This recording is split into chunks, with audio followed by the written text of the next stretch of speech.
The webinar today is how to start a Florida post-secondary comprehensive transition program.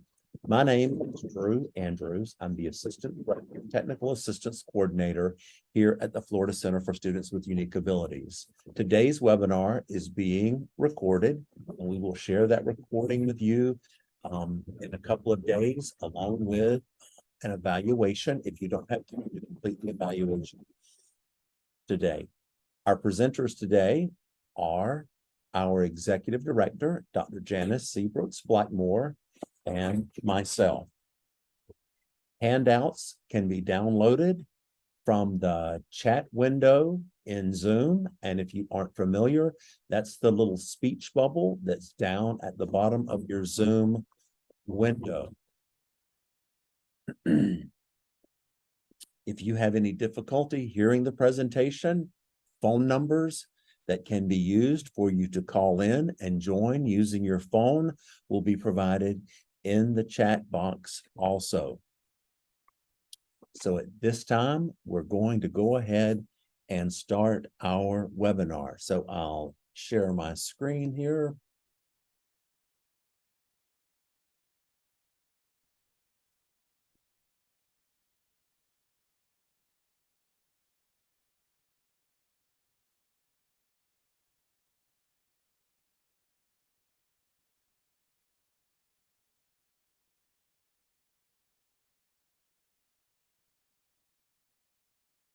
There we go.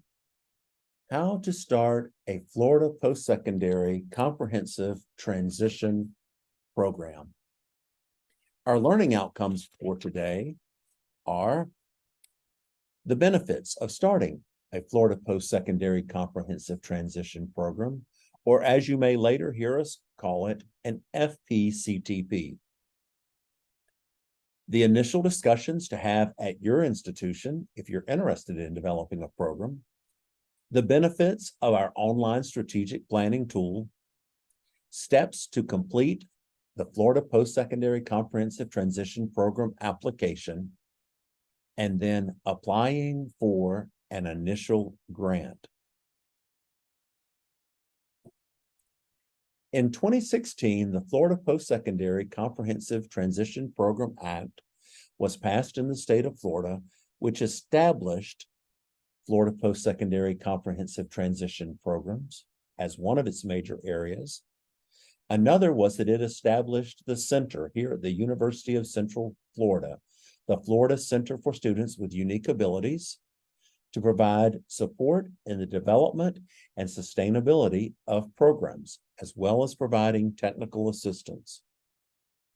A third area of the legislation is that it provided funding for grants, and those are either initial grants or continuing grants to approved Florida post-secondary comprehensive transition programs. Additionally, there was funding set aside to provide students attending an approved program an FPCTP student scholarship. So those are the four major areas of the Florida Post-Secondary Comprehensive Transition Program Act. So you're probably asking yourself, why are Florida Post-Secondary Comprehensive Transition Programs so important? Well, we're going to share a brief video that was developed in collaboration with the Florida Developmental Disabilities Council and the Institute for Community Inclusion at UMass Boston, along with the University of South Florida, that's entitled College Matters.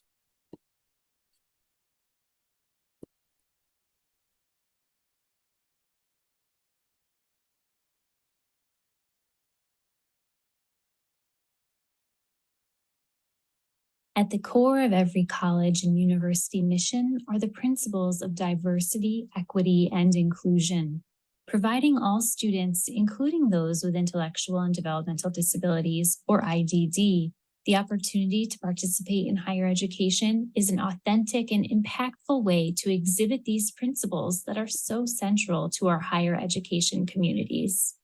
Florida is incredibly fortunate to have funding to support the development and delivery of inclusive post-secondary education programs for students with IDD.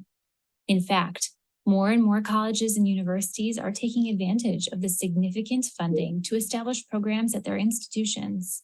Have you thought about your institution becoming one of them? This video shares administrator perspectives from 3 different institutions in Florida about the value of including students with IDD and the positive impact their inclusion has had on all aspects of their campus communities. The mission of Broward College is to enrich the individuals in Broward County's lives through a very diverse approach. And, we're a community college, so we're open to everyone. But we weren't really open to everyone. There was one group that was left out. And so in order to provide an equitable opportunity for I just want to double check. Is everyone able to see the video and hear the video? Okay. I was afraid you weren't able to. Thank you. of students within our community, something needed to be done. Students with individuals with disabilities or individuals with intellectual disabilities, they are a major part of our community. Even though we may look at them and say they're a small part of the community, if we fail to engage them, it's not only the fact that we are actually missing out on the talent and the skills that they can bring on our campuses to help us really realize the mission that we have, but we are also missing out on encouraging and helping the community of students that we have to benefit from the diverse opinions, diverse experiences, and diverse abilities and skills and talents that these students can bring to it. First, UMatter offers opportunity for the university and its students, faculty and staff. It elevates their awareness of this important population, causes us to question, how are we serving all of our students? Because it happens that the participants in UMatter have some specific needs, but that also doesn't mean current students who are not in the UMatter program don't have those same needs as well. So it really pushes us as a campus to behave better towards all of our students. This kind of program matters. This kind of program really assists the institution in being better. The value of a program such as Project Sense is to help universities and colleges realize their mission of diversity, their mission of inclusion. Because we have this program, people now know what the word neurodivergent means. They know what an intellectual disability is. Because of the funding we received from the Florida Center, we've been able to do professional development for our faculty and staff for the program, but we invite everybody in. For faculty and staff who engage with participants of the UMatter program regularly, I think it pushes them to be thinking about how, in fact, do I foster inclusion for this population. The teachers enjoy having the students in the classroom because it's not only that they are participating in that class, it helps the professors actually think about how they're going to deliver the instructions. The goal of the program really is sustainable employment in an area of choice for the student. We provide an inclusive educational experience. When colleges and universities adopt a program such as Project Sense, they are actually walking the talk. It's not just talking about what diversity and inclusion is, it's actually helping everybody to experience it. So for example, the mission of Santa Fe College is to add value to the lives of our students and also to enrich our community. How can we do that? How can we enrich the lives of our community without embracing all of the people that make the community a whole community? The Florida Center for Students with Unique Abilities has many resources, including startup grants that can help you develop and implement inclusive post-secondary education programs. Learn more about how to develop or expand programs that support students with intellectual and developmental disabilities at www.fcsua.org.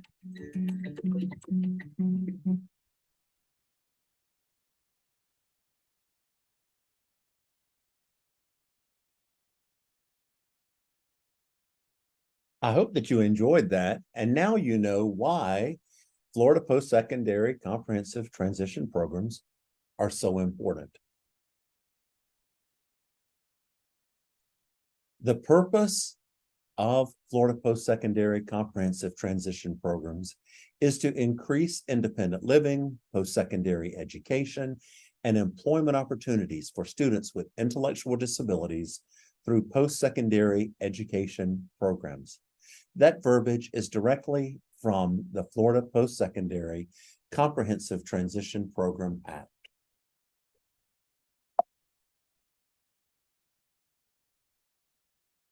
I want you to remember that eligible students must be a student with an intellectual disability, as that term is defined federally. They must physically attend the eligible institution. They must submit documentation regarding their intellectual disability, and they must have exited high school and no longer be receiving funding through the Florida Educational Funding Program. So, where can Florida post-secondary comprehensive transition programs be developed? They can be developed at state universities, at state colleges, at career technical colleges, and at independent colleges and universities. There are over 120 eligible institutions in the state of Florida that can develop a Florida post-secondary comprehensive transition program if they would like. Here's a map of Florida and the current Florida post-secondary comprehensive transition programs. And if you've seen this map before, you may realize that there are some additional institutions that are listed now. We had to make our identification little droplets there a little smaller, because you can see that we've got many areas of Florida where there are several Florida post-secondary comprehensive transition programs. What you may also see is that there are other areas in Florida where there are still not so many. So there's still a need for more programs to be developed. And I hope after this webinar that you'll have an interest in developing a Florida post-secondary comprehensive transition program. At this time, Janice is going to talk with you about Florida post-secondary comprehensive transition program credentials that students earn. Thank you, Drew. When thinking about all of those programs that you see and the ones that are coming on board, each set of credentials are unique to the institution. And so as a potential institution that is thinking about developing a Florida Post-Secondary Comprehensive Transition Program, we want to just share a few examples of some of how the actual institutions make decisions. First and foremost, they make decisions based on any other way that they would look at bringing on a new program by thinking about what are you good at in your area? What are the needs in the area that would allow our students as they exit the program to actually gain employment and mean something to the employers nearby. So some of our institutions develop their credentials, and those are evidence of what students have gone through as they complete a Florida Post-Secondary Comprehensive Transition Program, some kind of evidence to employers, to the students, to the community, that they have increased their skill ability to be competitively employed. And so some institutions really focus in on specialization of one particular area. And in some ways, as our team talk about it and think about it, as we work with institutions, is maybe some programs come in and there is just one particular potential credential that you think of that may be specialized, that all the students in this program may gain this credential. And when they exit, they have better and higher employability skills to go to the pathway of which they want. Every student kind of exit with the same thing. Another way of looking at it is some institutions, while they may have specialized credentials as well, they think about, well, we want to have specialized credentials, but we want it to be focused on some immediate higher opportunities. So we're going to narrow the opportunities that we offer, and they have pathways. Students might come in, they get some general employability skills for whatever path they decide. But then after they finish that, they may have an option to look at some different pathways. We call them concentrations or tracks that would lead to particular areas of interest. So either way, the students leave with something that means something to employers, that their skill level have increased.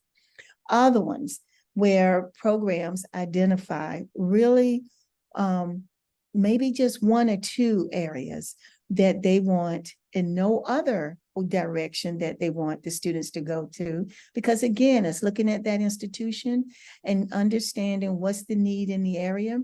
And the students who are part of their program, they have a specific interest to those areas. And so they really have a narrow focus on here are the specific areas in which each student will go, and students who join that institution know that that's the type of career options they're looking at.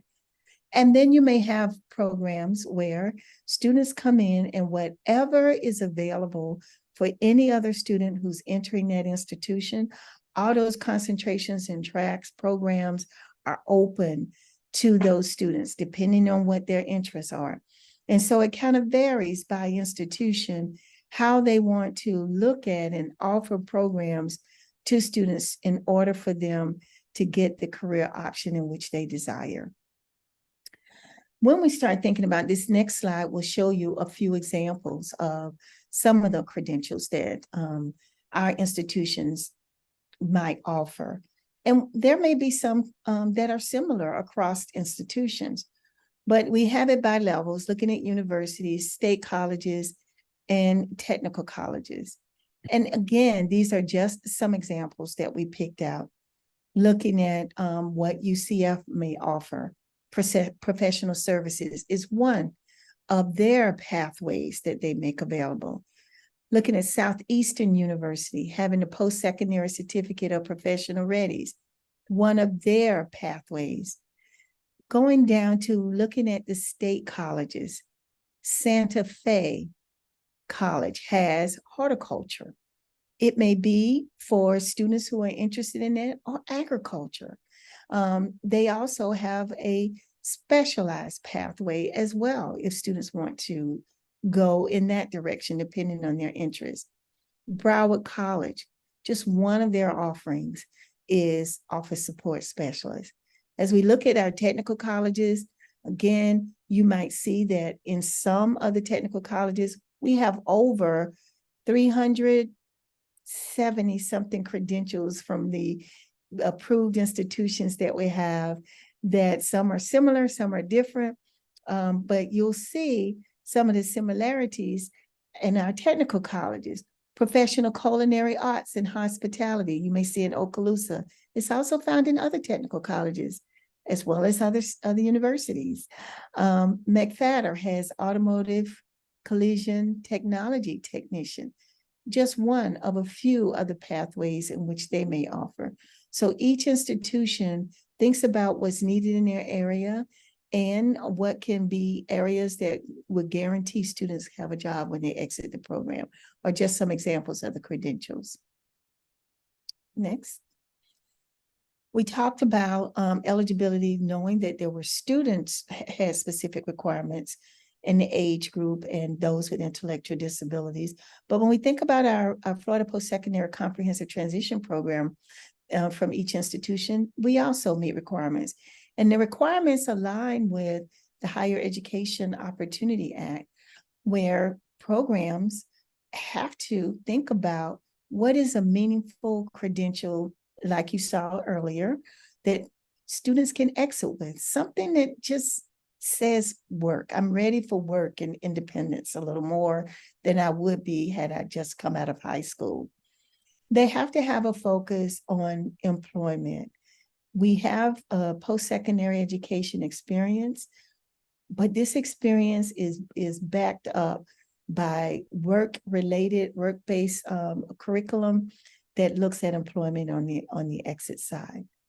You see in bold, because we really have to reiterate this a lot, And the nice thing is programs, institutions get it, that this is an inclusive context. These are not programs. While students may not enter as degree-seeking students, they may exit as one. And they are an inclusive environment where they are with their peers without disabilities. So they're not over in one particular building and only see their peers during lunch and extracurricular activities. They are in those classrooms with their peers. The students must be there no less than half time. And many of our students in the programs are participating full time. Typical to any students who are in school, and if you're going to stay in school, satisfactory academic progress is a must. And so it's the same for our students in these programs. Each institution identifies what satisfactory academic progress is. And in most cases, it aligns very well with what the institution's policy is. All of our programs, after 1 year of becoming an approved program, are required to become a federally approved program. That allows students participating in the program to receive Pell Grants and to do student work study, college work study. So that's some of the requirements as we look at for our FPCTPs. Okay. You may be wondering if you've not heard this before about our approval process. Like I said, the application, some of the requirements as well as the application is very much aligned with the Higher Education Opportunity Act at the federal level. And here in Florida, we are working with institutions at all levels, universities, state colleges, and technical colleges. And the first step after we have worked with an institution with their application, the first step of approval is through the center. We approve all programs first. In collaboration with the Florida Department of Education, we work with each one of the chancellors at the respective level based on the university or at the BOG, technical colleges and state colleges with DOE, making sure each chancellor has input on approving the programs as well. And they really do a good job of being a partner and helping make sure we are all on the same page when we start thinking about what is a credible approved program. And so we get both approvals. The approval process is initially 3 years. After the first 3 years, we have our programs reapply, and that is then a 5-year renewal. So first start off at 3 years, and after that, then 5 years. And we one of the things that we find interesting is as you're writing your program application, a lot of the programs really wrote like a lesson plan at first and thought about and dreamed about what all they want. And as they get students, they really revisit how their programs are offered and implemented. And each year they do an annual report to kind of help us know some things they need to tweak and change. But again, the application includes how you're going to recruit. We use evidence-based and promising practices in our entire process. So what are those recruitment efforts that have shown to work? What ways do you assess and advise students with intellectual disabilities that's been shown to work? What about your curriculum? What is in the literature that address good curriculum options that lead to employment that are person-centered and meet the needs of the individuals of the program? And then no one can do it alone. In an operation like this, there must be partnerships. And so there is a need for people to emphasize and partnerships, and many of the programs have advisory committees to help, them along the way in thinking about how students will get those work-based learning experiences and become employed on the other side, along with other skills that they develop. So as we move through thinking about the approval process, there are some things we like for you to keep in mind. First and foremost, that there is an application that comes first with supports. And we really always reemphasize the application is the first gateway to getting additional components of the services and of the act that are available. As Drew mentioned earlier, student scholarships are available, grant proposals and are available. And again, none of that happens without an application in progress and approved. And so many things can be worked on. The grant proposal and the application can be worked on at the same time, but the application must be approved first. We're going to look at these resources and just talk through them a little bit. And again, the law put that in place where there are student scholarships, and as you mentioned at the beginning of the webinar, initial and continuing grants. Student scholarships, we just got change in the legislation, proviso language where now students can be awarded up to $15,000 a year for each year that they are in the program. And that's the scholarship amount that students will be awarded if they are admitted into a program and we receive their names from program directors that these students will be participating in their programs. And so this is to support and offset the expenses of the individual and their families. And there's a range of things that it can cover. We keep in mind, what is the general cost of attendance for a student? Of course, our students are tuition and fee paying students, but above and beyond what a typical student would need, what will our students need with intellectual disabilities to be successful in a post-secondary setting in order to be competitively employed once they exit the program? So we have other things that are available that can be covered. Maybe it's the industry certification exam. Maybe they need technology to be actively participant. Maybe they need a uniform. Transportation, as you know, is still a huge barrier for many individuals with intellectual disabilities to gain work, but also to gain post-secondary education. And so we look at perhaps job coaches and other resources that may be above and beyond what typically are offered for typical students. These are some of the things in which scholarships can cover for our students with intellectual disabilities. Here you see another general list, and this isn't all. This is just a general idea, particularly for those programs that might have housing.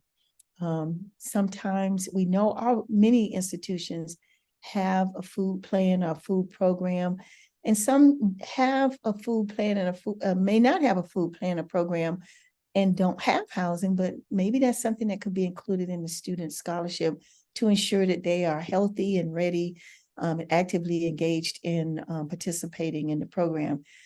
We also have where the scholarships can cover competition, national competitions, regional competitions, a variety of things that will help them have a healthy experience as a student in a post-secondary setting.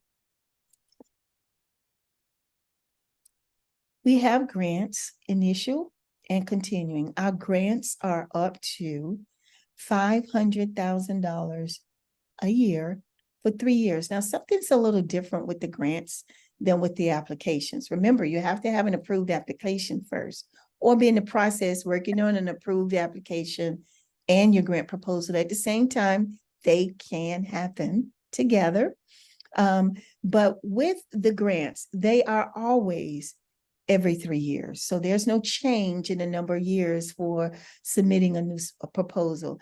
The continuing grants are designed to help you continue the good work that maybe you started during your initial time, and then continuing some of those goals and objectives that you see are working that will benefit students' outcome and program implementation. In this, we really encourage our programs to think about, as you get a continuing grant, what can help you expand what you do? What can help you do what you do better? Enhance your program offerings. One of the things we like to emphasize is that technical colleges, for every technical college in a school district, each technical college can be awarded a program and is separately as well as a grant. For instance, if you're in a district where you have 3 or 4 technical colleges, each technical college can become an approved program and be eligible for a grant. That's not the case for state colleges and universities. Only one state college could be on multiple campuses. Only one university could be on multiple campuses. But technical colleges, each in a district, can become an approved program, and each can receive a grant. When we start thinking about our grants, they cover, a lot of them cover personnel, and looking at ways to make sure we have the proper personnel in place for implementation, some integrity in what we offer.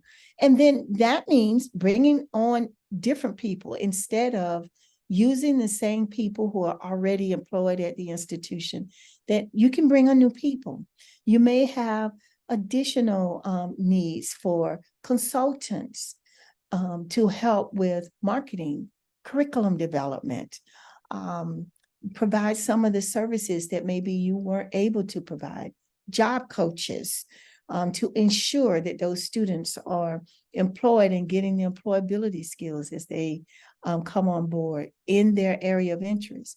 Transportation or travel, perhaps your local travel as you go out, connect and recruit other employers to hire your students or to provide work-based learning experiences for your students. That professional development and networking is something that can be covered under travel to ensure that you are expanding in the way that you envisioned and planned the program. And then there are things that maybe we don't know that will help your institution carry out implementation of the program. You have to ask. And so there are other areas that we say, just ask us and let us know what that is, and we'll talk through the feasibility of that. As long as it's reasonable and adequate for program implementation, we will work with you, but it'll be unique to your institution and not a blanket for every institution. We've talked quite a bit about Florida Post-Secondary Comprehensive Transition Programs, and now we're going to talk about the Florida Center for Students with Unique Abilities and the services that we provide.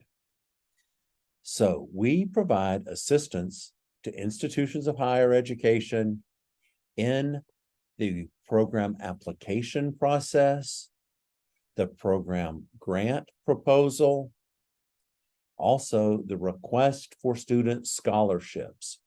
We can help design the evaluation plans and will help you with that student reporting that is a requirement for all students in each program. We can also help you develop your federal comprehensive transition and post-secondary application. As well as each year, we receive questions from the Florida legislature regarding funding and policy needs.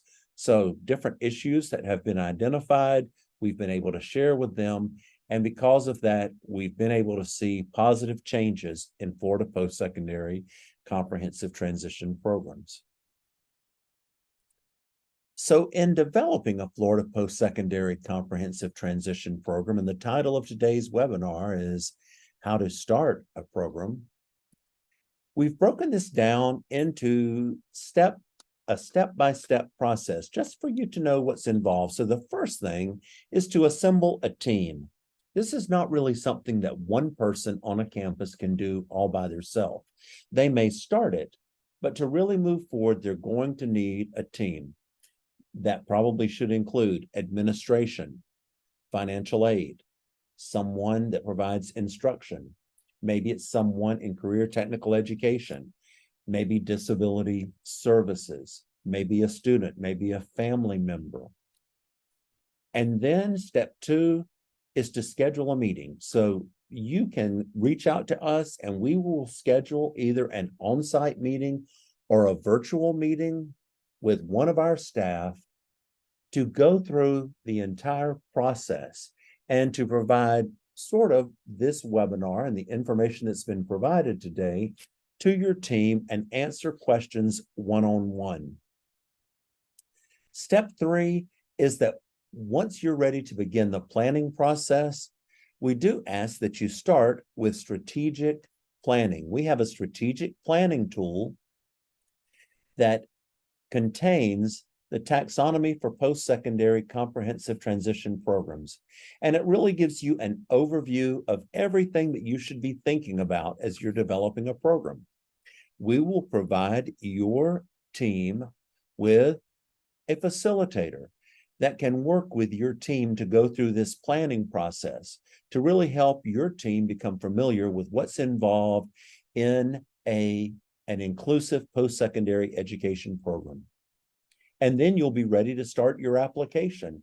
Once you have an outline and you've thought about what your program to look like, step 4 is the FPCTP program application.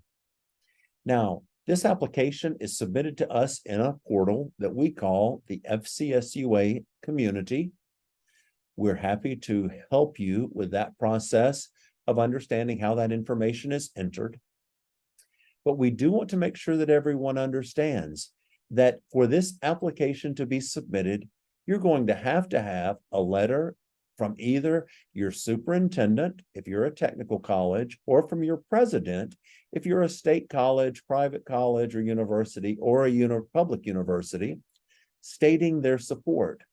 We're also going to need a copy of information from your governing board stating that they support this program. It's important that you have everyone's support as you move forward. While you're working on your application, you can also start working on your grant. The grant and the application are two different processes. The grant provides funding for the implementation of the program. That means the grant is most likely going to cover needed staff, equipment, technology, resources, travel. Whatever funding is needed for your program, the grant can provide that. It's also loaded into the Florida Center for Students with Unique Abilities, or FCSUA community, which is the same portal where you'll be uploading your application. Step 6, once you've become an approved program, is program initiation. So that means staffing. You're going to need people to oversee and to facilitate this program. You're going to need a location on your campus where resources can be stored, and you're going to need to have some professional development probably that's done with your staff. All of these are part of program initiation. Step 7, recruitment and enrollment of students. So it's important, as we've mentioned earlier, that you have a relationship with your community and agencies in your community and the school district nearest to you and those surrounding you, so that people are aware that there are opportunities for students with intellectual disabilities to participate in inclusive post-secondary education. Step 8 is the FPCTP student scholarship. And all that includes is sending us an estimate of what the costs are going to be and a list of the students participating in your approved program. Step 9 is the Florida Post-Secondary Education Program Planning Institute. And as part of the legislation, there is a requirement each year that programs come together for a time to receive professional development, to share best practices, and to learn. And we always have that in July, the week after the 4th of July. Step 10, as we've mentioned earlier, is the Comprehensive Transition and Post-Secondary Program Approval. This is a federal application, and the information very closely mirrors the information that you will have entered in your FPCTP application. Once you have submitted this application, your students are eligible to complete the FAFSA and receive student financial aid and participate in work study. Step 11 is reporting. And so there are reports on the funding that you spend as far as grant reports, and there's reporting for student reports. What courses students have taken, what credentials they've earned. And then there's also a follow-up component where for 5 years, we ask that you try to follow students to find out if they're working in a field where they completed a credential with you and what that work looks like, because we want to be able to measure the success of our efforts. Step 12 is the FPCTP supports for success. The Florida Center for Students with Unique Abilities and other Florida Post-Secondary Comprehensive Transition Programs are a collaborative group. This is not a competition. I like to tell people it's more like a community. And we're here to provide support to one another to be able to offer more options for students with intellectual disabilities in the state of Florida. So our approach, as I mentioned earlier, that strategic planning, that is step 2, we apply a capacity building program improvement model that really extends the science and the research into practice.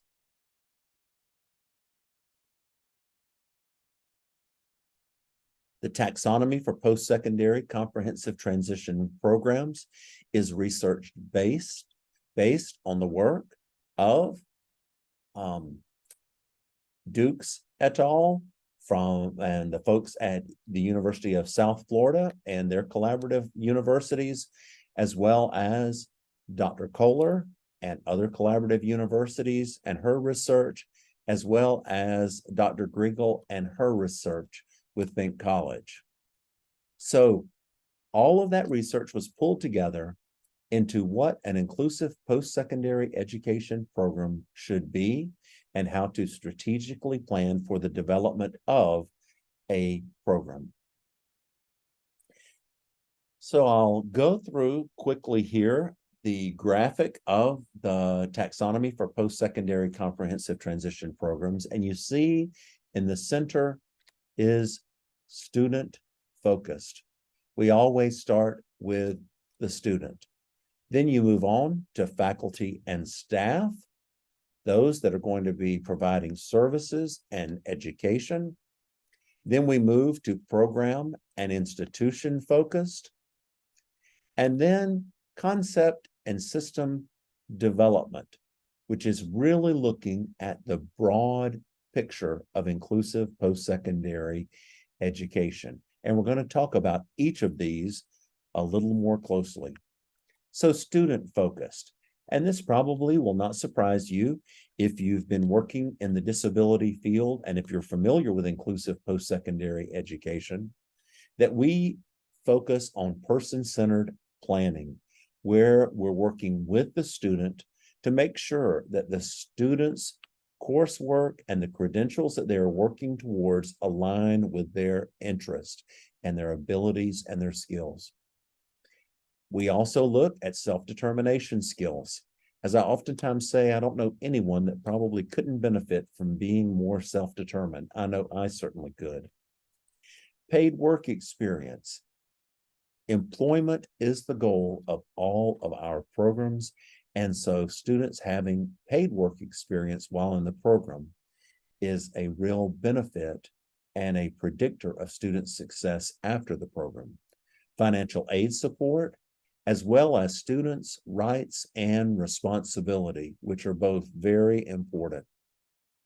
So let's talk about quickly the faculty and staff focus domain and the benchmarks, which include professional development, because there may be instructors that are not familiar with students with intellectual disabilities and have not had them included in their courses. You want to make sure that all students have access and supports. And you also want to make sure that the institution of higher education faculty and staff engage and support the program. This is not a separate program on a college or university campus. It's an inclusive program, and it's critically important that everyone on that campus, or as many folks as you can share information with on that campus, understand the program, because they're all going to be able to see the benefits of having the program at their institution. Program and institution focused, we're looking at student recruitment and enrollment. And we all, for those of you who are at an institution of higher education, you know that universities and colleges have lots of policies and processes and steps. And so it's going to take a little bit of time, but there are many samples of how you look at student enrollment, student recruitment, credentials, and competitive employment, the materials and resources that are going to be needed, as well as program evaluation. How are you doing? Is it ongoing? And used to inform the development and improvement of your program.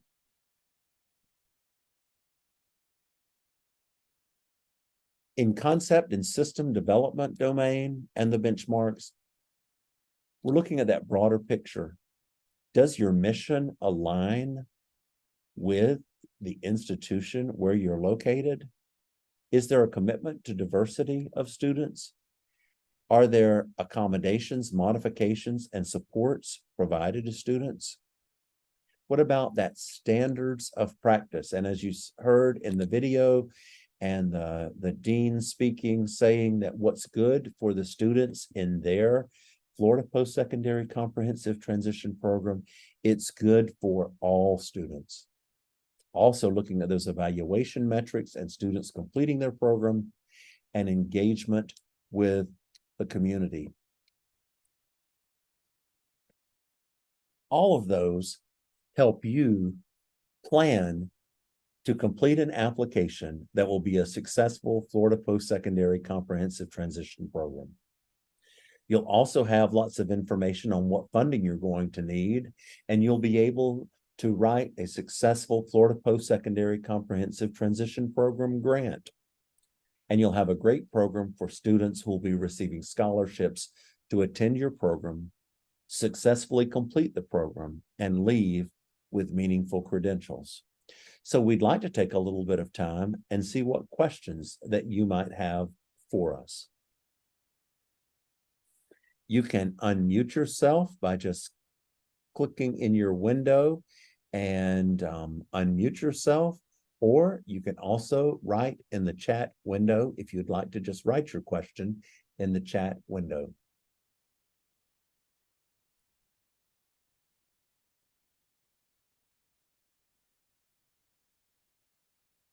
There's a clarifying question. I think I understood that if a student is Pell eligible, they can use their Pell funds in addition to the scholarship money? Yes. Okay, thank you. Yes. That's such a good point that you've brought up.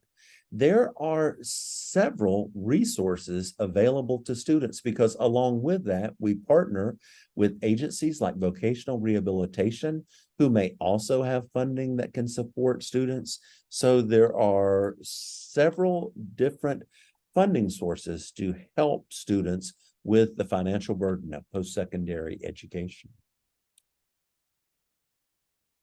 Other questions that you might have?